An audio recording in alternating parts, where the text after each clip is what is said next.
Our special guest, Marita Noon, is the executive director at Energy Makes America Great. She's on the advocacy arm of Citizens Alliance for Responsible Energy. She's a columnist for Town Hall. We have a lot of townhall.com people on the show. Welcome to the show, Ms. Noon. How are you? I'm great. It's a treat to be with you today. Thank you. What's going on? What's the explanation that our beloved president gives for vetoing this? Well, he, I believe, has really revealed his true colors with this veto, because for 6 years he has carefully walked a line, refusing to take a position one way or the other, because no matter which way he takes a position, whether he's for it or whether he's against it, he's going to anger a solid constituency of his base. And that is either the unions or the environmentalists. Because of his base, there's only two groups who care deeply about the Keystone Pipeline, and that's who they are. The environmentalists have, there's a pledge of more than 100,000 environmentalists who have signed a pledge to engage in acts of civil disobedience if the president approved the Keystone Pipeline. Meanwhile, the unions have been quietly working behind the scenes trying to pressure him on the pipeline, and they really didn't come out publicly in support of the pipeline until about November. Richard Trumka came out in November in favor of it. James Hoffa came out with an op-ed in January pressuring the president to approve the Keystone Pipeline, but by vetoing it, he has really angered the unions now and shown that he cares more about his environmental base, such as billionaire activist Tom Steyer.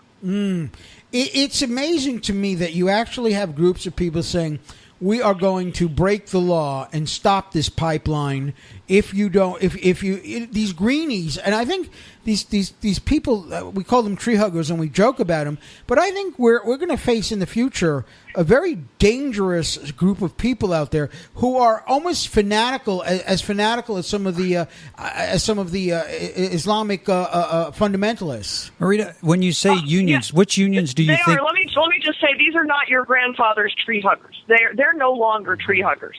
Mm-hmm. When you refer to the unions, that which unions are you referring to? The Teamsters unions, or because it seems like the truckers who are hauling all that oil from Canada right now would do anything to shut that down. Yeah, well, it's the construction workers, the laborers union, the AFL-CIO, and Hoffa's the Teamsters. So, he came late to the party, but it's primarily that the trades and construction laborers, those unions that are in favor of Keystone. So you kind of got a battle between two union groups there, the unions guys who want to build it and the union guys who want to just keep hauling it. Well, yeah, and then, of course, you've got, we're talking, these are private sector unions. I'm talking about okay. The public sector unions, of course, side with the president on this, and they know which side their bread is buttered on. Right. But we're talking the private sector unions here, and they have been working behind the scenes. I personally spoke with Dave Barnett, who's a special representative to the United Association, which has a big, long, formal name, but includes pipe fitters and so forth.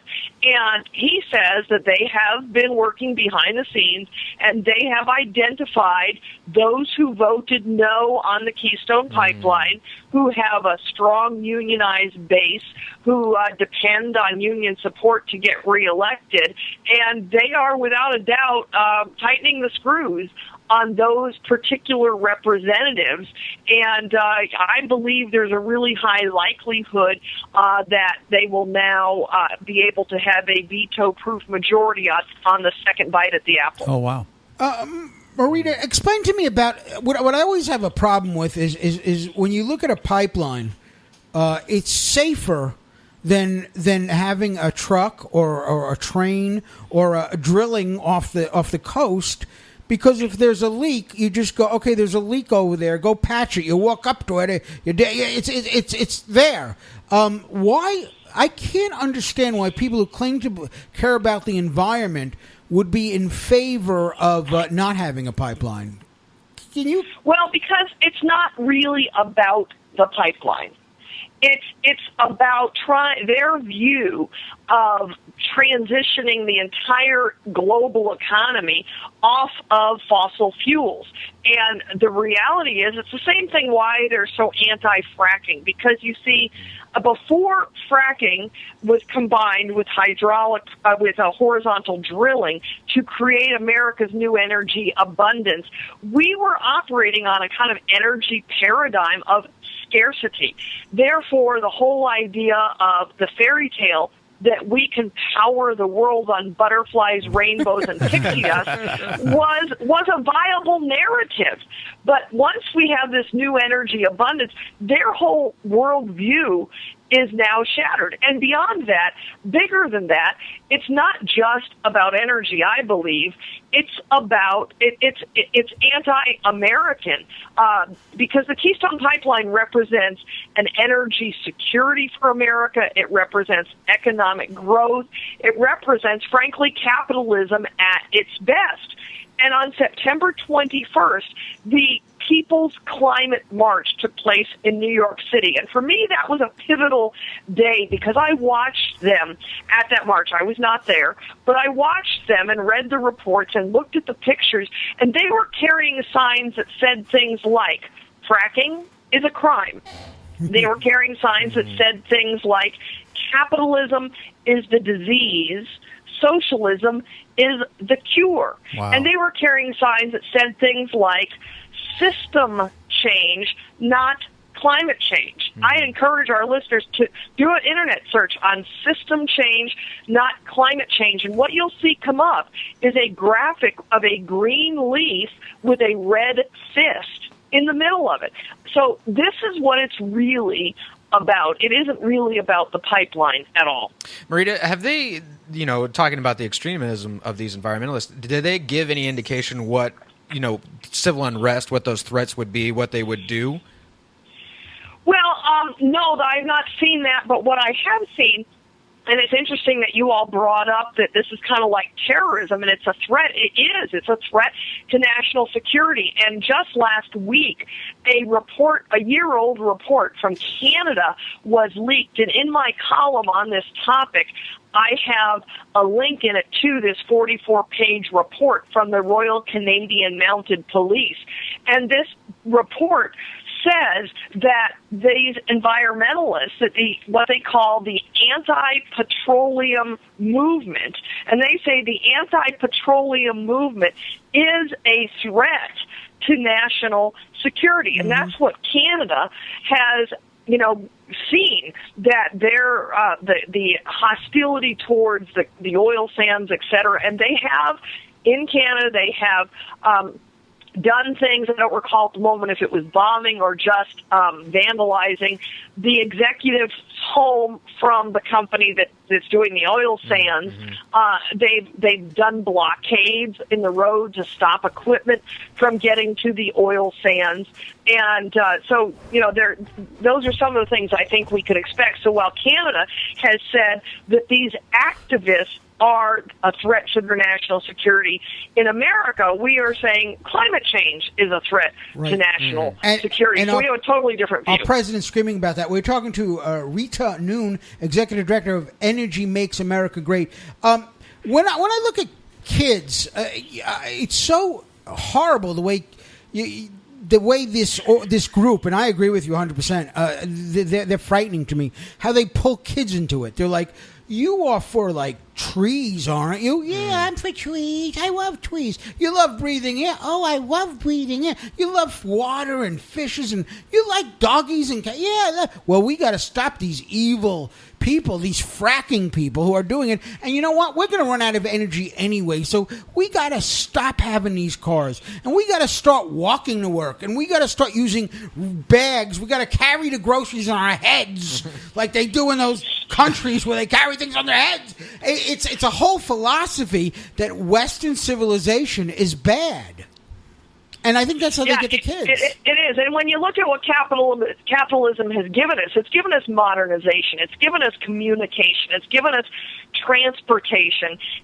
And you do wonder, what is it what is it they hope that we're going to do? How are we going to live? I was just talking with a friend this morning who said he lives in Santa Fe, New Mexico, where plastic bags have been outlawed, and he was carrying his groceries in, and he said, my brand new glass jar of salsa broke through the paper bag I was carrying them in and smashed on my driveway, and it's crazy that these laws are being passed that we can't do, where they're taking away these silly freedoms like a plastic bag.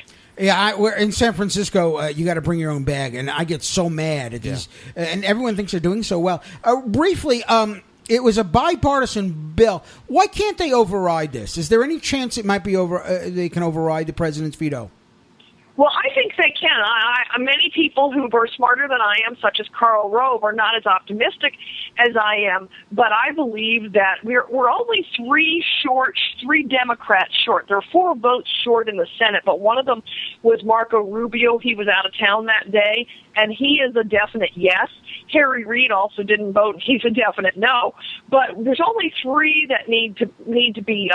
The unions need to really put the pressure on in the Senate, and about 10 in the House. So we're looking at roughly 3% in both houses that need to be swayed. That's not a lot. I believe that an override is possible. If there was a full, the president vetoed it. If there was a full push on it. By the way, Harry Reid, he hurt himself in the gym, and one of his eyes he can't see well. So if somebody could just bring him into a closet and shut him in there while they take the vote, that would be very useful. So there is a chance. We want to tell everybody that if you go to DominickOnTheAir.com on our link section, we have your website, EnergyMakesAmericaGreat.org, and they can tweet you at Energy Rabbit to follow. And your column appears where, in Town Hall?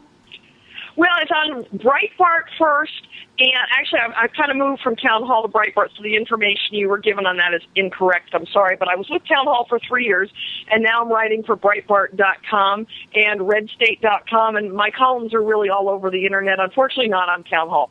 Well, Red State is a good place, too. Thanks for coming on, and we'll be following this, and I really hope we can override this veto, and really, I believe like you do, energy is good for America, and I don't want to walk to work. Okay. Good plan. I appreciate your time. Thanks so much. Thanks for being on the air. Yeah, I mean, these people are absolutely crazy with what they want. They are.